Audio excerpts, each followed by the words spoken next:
The whisper used my name like a thread pulled tight through the dark, and the room felt smaller as the night held its breath. Lily said, "Who's there?" though fear made her mouth taste like cold iron. The hallway beyond the cracked door was a smear of deeper black, and the clock's red digits wavered like distant embers. Outside, rain ticked against the window with patient fingers, counting down to something I could not see. My phone vibrated once, then died, though it had charged all day. The air smelled like damp plaster and old lavender, the way Grace's study had smelled when it was sealed. My chest rose shallow and quick, and every shadow bent itself toward the doorframe. Lily said, "If this is a joke, stop." And the word stop fell heavy and did not move. A lullaby I had not played in years slipped under the door like smoke, stitched with the drag of breath. I stood, and the floor croaked its old complaint, and the whisper gathered itself and shaped my name again. Lily said, "You can't be here." And something answered with silence that sounded like a closed mouth smiling.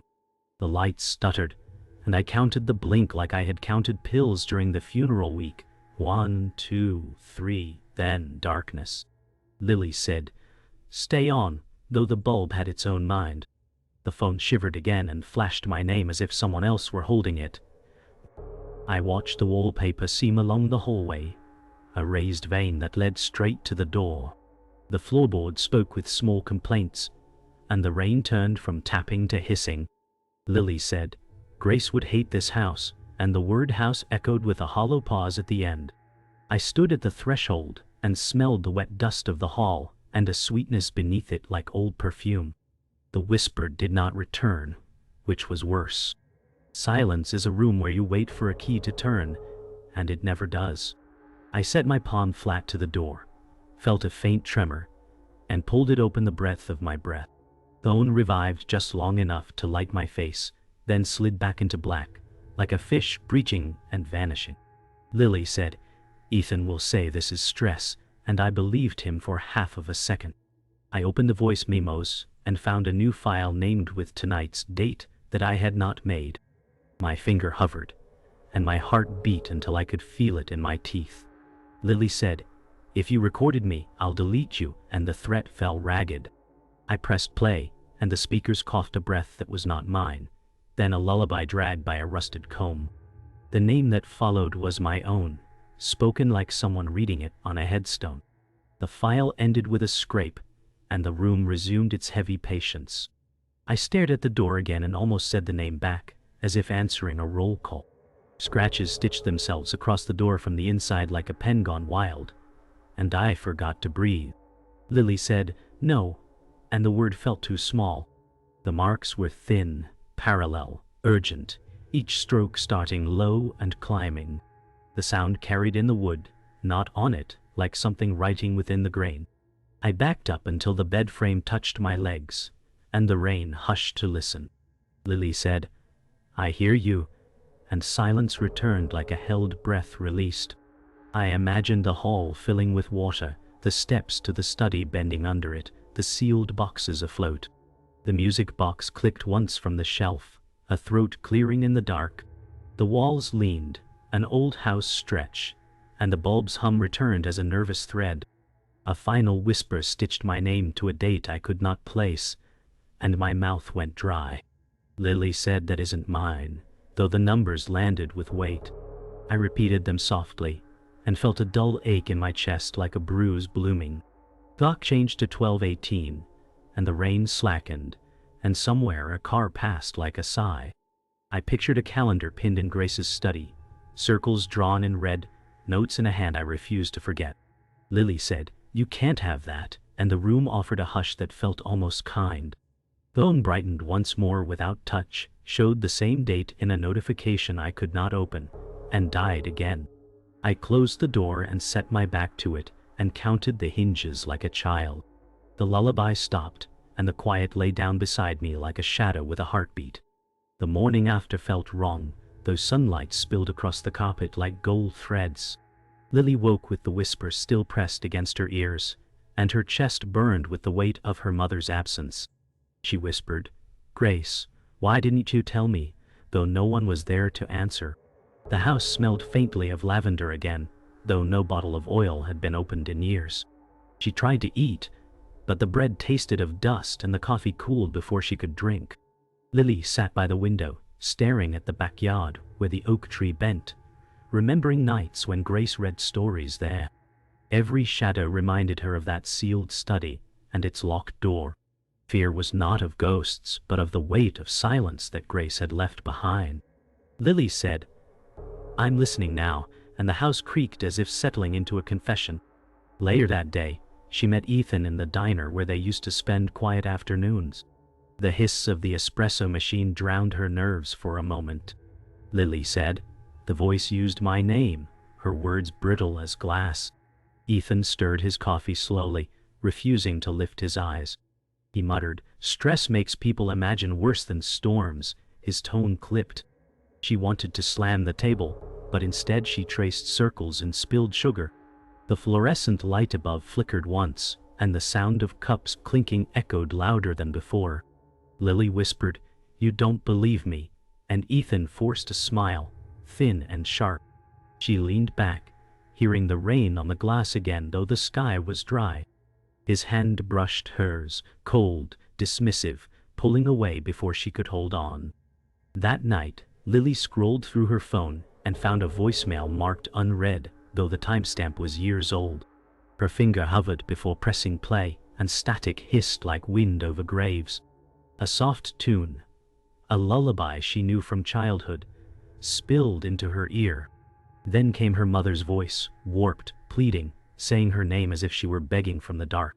Lily dropped the phone, and the sound continued from the speaker, echoing in the small room. She whispered, "No, no, no," her heartbeat heavy enough to bruise. The file cut off abruptly, replaced by silence that lasted too long. She sat trembling, staring at the screen, and the voicemail icon still blinked red. The next day, Lily walked into Grace's old study, a place sealed since the funeral. Dust floated in golden beams where blinds leaked sunlight. The desk was neat, too neat, drawers locked. Lily said, "You kept secrets here." Her whisper swallowed by silence. She ran her fingers across books lined by age, their spines cracked like old skin. The air smelled of cedar and faint perfume, untouched but waiting. Her hand rested on a box, sealed with yellowed tape, corners frayed by years. She wanted to tear it open but could not yet move. Her heart whispered louder than her lips, demanding the truth she had feared to ask. The chair sat empty, facing her as if waiting for its owner to return. That night, unable to rest, Lily opened the sealed box with trembling hands. Inside lay a folded letter in Grace's handwriting, edges yellowed and brittle. She read the first line. "If you are reading this, you already know." Lily's lips moved, but no sound came out. Her eyes darted across sentences that hinted at something watching, something bound to their name. She whispered, "This is why you kept the study locked," and the words cracked in her throat.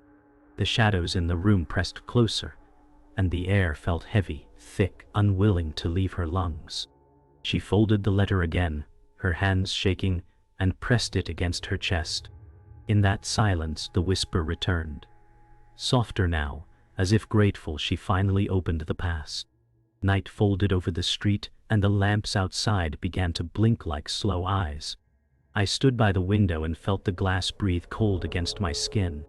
The strobing fell into rhythm, and a hush gathered between each pulse. Lily said, "Count with me," though I feared what would answer. The lights clicked, 10, 9, 8, and the rain returned as a whispering choir. I pressed my palm to the pane and felt a thready vibration. The whisper reached me through the flicker, thinning the dark to gauze. Lily said, "Stop at 1, and the bulbs obeyed as if listening for command. The street vanished on 2, and my name rode the silence on 1. The house settled hard, like something taking a seat beside the bed. I pulled the curtains closed and felt the fabric twitch as if it had a heartbeat. I turned from the window and faced the hall, where the family photographs watched with patient faces. A draft crawled under the door and tasted like damp cardboard. I stepped out and felt the boards give a quiet groan. The frames were hung in an even row when I went to bed. Now each hung crooked, tilting toward my bedroom like needles of a compass. Lily said, "You don't get to rearrange them," and my voice tried to sound taller. The nearest frame lifted a fraction and settled, as if it had nodded. I reached to straighten Grace's portrait and found the nail warm. Lily said, "You were kind once," and the glass clouded with my breath. The bulbs dimmed, and every image seemed to lean closer for a better look. I called Ethan and asked him to come, because doubt is loud when you are alone. He arrived with a small toolkit and the certainty of dry facts. Ethan said, "Let's test for drafts and bad wiring," and his voice made angles in the air. He chalked the door edges and taped a strip of paper above the vent. I killed the lights, and we waited, breathing like students before a bell. The paper lifted, but not from the vent. It rose toward the ceiling as if a hand had pinched it. Ethan said, "There's an explanation," but the last word thinned. The music box key turned a quarter and stopped, and we both heard it. I watched his pupils widen as the door eased without touch. The hallway smelled like damp cedar and a faint familiar perfume. After Ethan left, I opened the recorder app, ready to prove what breath does to silence. I set the phone on the dresser and stepped back until my heels met the bed. Lily said, "Say it if you are brave," and the room cooled as if the window had cracked. The apiece waveform trembled without sound, a thin quiver of light. I waited until the air seemed to thicken around my teeth. The whisper came like a sigh through burlap, dragging the lullaby behind it. My name followed, pronounced carefully, as if copied from a ledger. I stopped the recording and pressed play, and the room grew smaller. Under the whisper, I heard another breath, and under that, a third. The stack of breaths rose like steps, and each step knew me. I lay down without sleeping, staring at the ceiling where hairline cracks map old winters. The dark was never empty here, only arranged differently. A sliver of streetlight painted a pale bar across the plaster. Lily said, "You are not in the walls," daring the silence to disagree. The bar of light bent as if a weight passed under it. A shadow unhooked itself from the corner and crossed above me, soundless. I could feel its temperature ride my skin, a cool hand that never touched. The floor gave a soft answer, like a second body settling to listen. I counted 5 slow breaths, and they were not all mine. The ceiling returned to plain gray, and the room kept my name to itself. The library door closed behind me with a weight that belonged to more than wood, and the air turned still. I saw Miss Harrow bent over a desk in the reading room, her thin fingers tracing words across brittle paper. She did not look surprised when I spoke her name. Lily said, "You know why I'm here," and her voice faltered in the hollow chamber. Miss Harrow raised her head, her eyes clouded yet piercing as if she had been waiting for years. She whispered, "The name is only spoken to those who carry it in their blood," and the room leaned into her words. The lamps overhead buzzed, their glow stretched thin by shadows. I felt my heart stumble as the silence swelled, carrying the faintest echo of that same voice I feared. She guided me down into the archives, where the ceiling dripped with damp and the smell of iron clung to the air. The hum of ancient bulbs was constant, like a faint chant. Miss Harrow said, "What you inherit cannot be locked away," and her words carried no pity. I dragged my hand across a rusted shelf and felt vibrations that were not mine. We stopped before a drawer marked with a year long before I was born. She unlocked it with a trembling key, and the sound echoed sharp and final. Inside were photographs of pale faces, each pair of eyes staring too directly. Lily whispered, "They could be me," her throat tight, and the silence after agreed without mercy. We sat at a small table under a single lamp, and the shadows grew like vines along the walls. Miss Harrow slid a record book forward, her gaze fixed on me as though she could measure my pulse. She said, "It chooses those who will not resist," and the weight in her tone cracked the silence. I touched the paper, its texture damp, ink as sharp as fresh cuts. Each name carried the same ending, vanished, written without hesitation. My breath caught as if reading might add my name in invisible ink. Lily whispered, "I don't belong here," but the book seemed to disagree. Miss Harrow's lips tightened as she held the page open, unwilling to turn but refusing to close it. The next page revealed names underlined in red, their strokes harsh as wounds. At the bottom stretched a blank line waiting, daring me to read it aloud. Miss Harrow whispered, "The ledger writes itself when time is ready," and the bulb flickered in answer. My eyes caught fragments that matched Grace's, letters half familiar and cruel. The room grew smaller as my pulse throbbed in my wrists, begging me to stop. Lily said, "Tear it out," and her voice shook the dust loose from the shelves. Miss Harrow closed the book suddenly, the sound like stone sealing a tomb. I recoiled. The memory of that blank space burned into the inside of my eyelids. We stepped out of the archive into night air thick with silence. The town square stretched empty, lit by one failing street lamp that buzzed like an insect. Miss Harrow stopped, her hand pressing firmly on my shoulder. She said, "The line is not blank, it is waiting for you," and the words froze my breath. I gripped the stone doorway, its cold grit grounding me against the weight of her voice. Lily whispered, "I won't let it," though the answer trembled with doubt. A shadow drifted across the pavement, though no one passed. The lamp steadied for a moment, then dimmed as if bowing to what followed me. The attic was colder than the rest of the house, its beams sagging like tired shoulders. I pried open a trunk covered in dust, thick as ash, my hands shaking as I lifted the lid.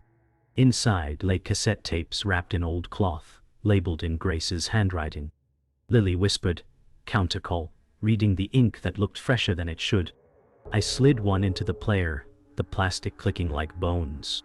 Grace's voice emerged, sharp and desperate, bargaining with something unseen. My stomach lurched as I heard her plead my name again and again, and again. She said, "Take me, not her," her words torn by static. The tape hissed, and then the sound of another breath, deep, amused, filled the air. I hit stop, but the whisper did not end. It lingered in the room as though the tape was still running. I rewound the tape, pressing my ear closer, though every part of me screamed to stop. Grace's voice broke, repeating a prayer I never knew she carried. She whispered, promises of silence, of obedience, of surrender, all to protect me. Then the other voice bled through, deep and slow, speaking only one word, mine. Lily whispered, "You bargained with it for me," though no one could answer. The attic's air thickened, pressing me down, my skin damp with cold. The tape ended, but my name continued faintly from the rafters, circling above me. I clutched the recorder to my chest, hearing both my heartbeat and Gracie's, fading pleas overlapping. Miss Harrow met me again in the library's back room, her face lined with something like pity. She said, "I once failed another family who begged me to help," her voice carrying no pride. She laid a photograph down, its edges frayed, showing a girl whose eyes mirrored mine. Lily whispered, "She didn't survive," though I already knew. Miss Harrow said, "Your bloodline is mocked, and Grace only delayed the hand that holds it." My fists tightened, the paper trembling as though alive. The walls seemed closer, the shelves pressing inward, listening to every word. That night the voice came again, not through the house but directly in my ear.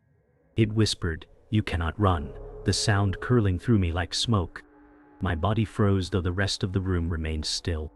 The wallpaper seemed to ripple as if hiding something beneath its skin. Lily whispered, "You are in me," and the words made the silence recoil.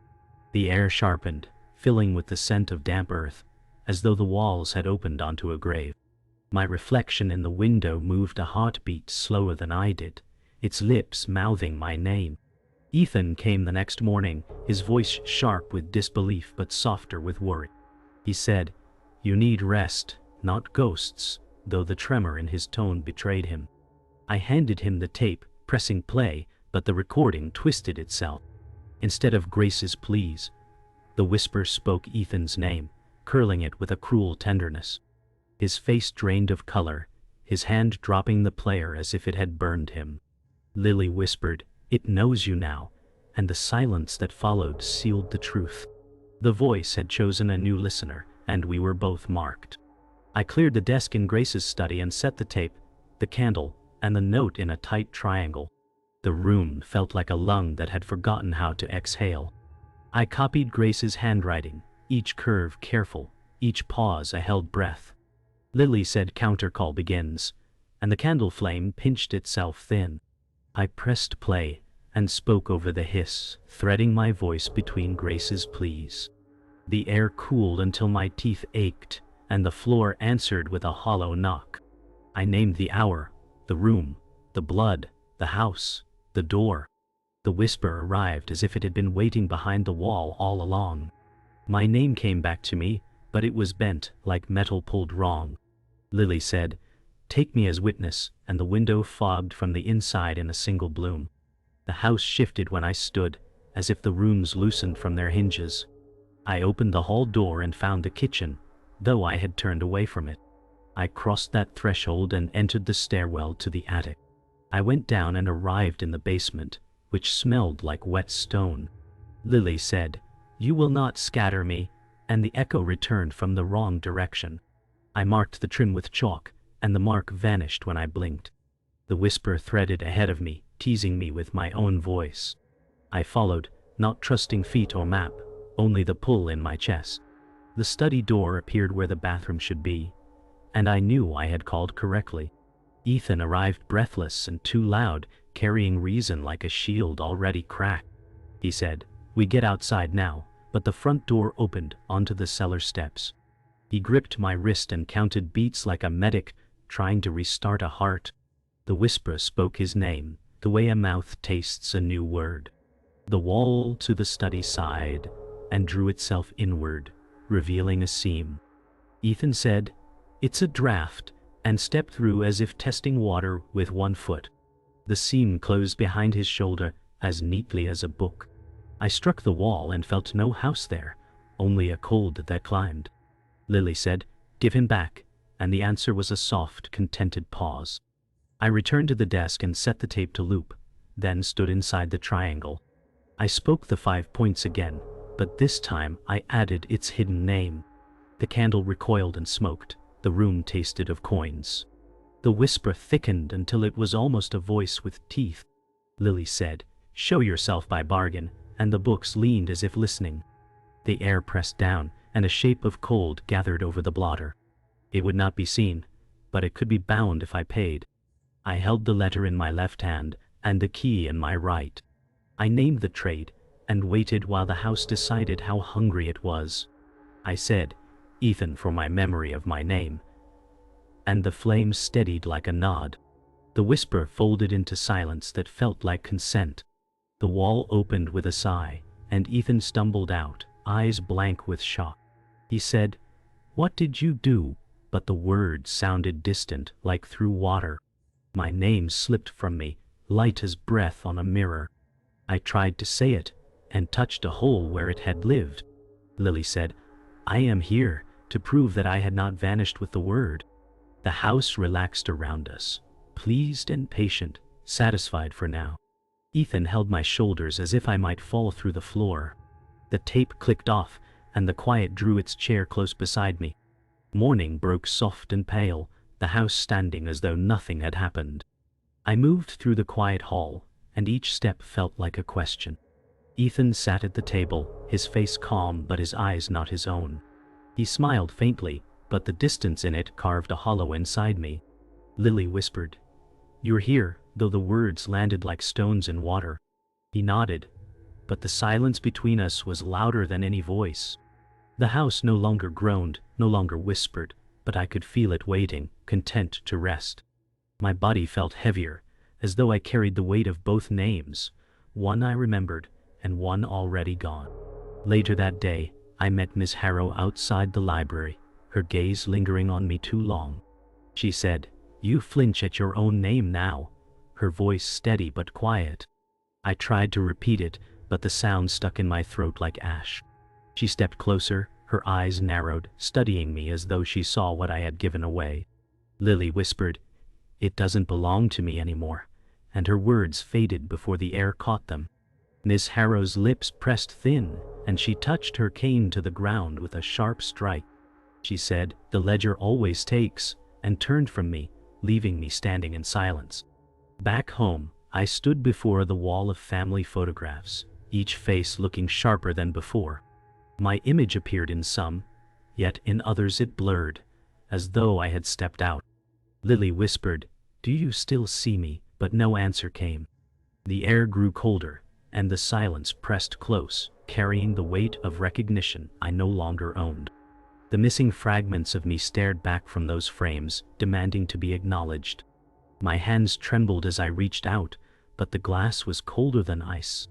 I felt my breath fog the frame, and my reflection moved slower than my body again. At night, the phone buzzed on the table, though I had left it powered off. The screen lit with a single notification. A word I could not ignore, returned. My chest tightened as I lifted it, the letters glowing in pale white. Lily whispered, "I never left," but the sound of it felt foreign to my ears. The device grew hot in my hand, the glass trembling as though alive. The house exhaled softly, as if relieved to hear the voice through another vessel. I dropped the phone, but the word lingered in my head, pulsing with each heartbeat. The next morning I stepped outside, the air sharp with autumn chill. Children passed on the sidewalk, their laughter brittle under the gray sky. One boy stopped and looked up, his eyes too knowing, his smile too calm. He whispered my name, but I did not react, for I no longer recognized it as mine. The sound curled in the cold air, following me even as I kept walking. Lily whispered, "It belongs to the house now," though the words barely left her lips. The boy's eyes lingered until he turned and joined the others, leaving me in the silence that followed like a shadow.